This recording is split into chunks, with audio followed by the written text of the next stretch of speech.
nasema jambo jambo mama, habari gani nzuri sana, ukiniacha nitaumia, mwenzio nishatuzimia. Nasema jambo jambo mama. Bwana kwa mara nyingine tena wateja wa Adam Furniture, bila shaka sisi hatuna jambo dogo kama kawaida. Taratibu wa Adam Furniture, tunapomaliza kazi, mteja wetu anapofungua duka lake au biashara yake, lazima tufike tuone nini ameweka, nini anafanya.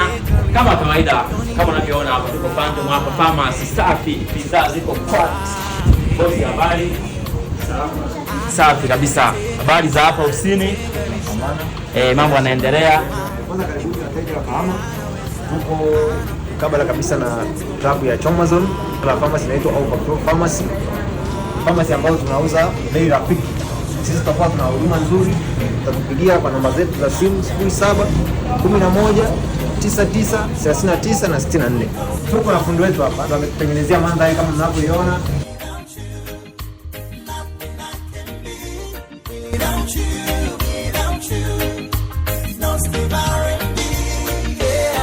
Natamani niwe nawe kila saa, usiku na mchana, kuna njaa, niwepo pembeni, kweli najibu.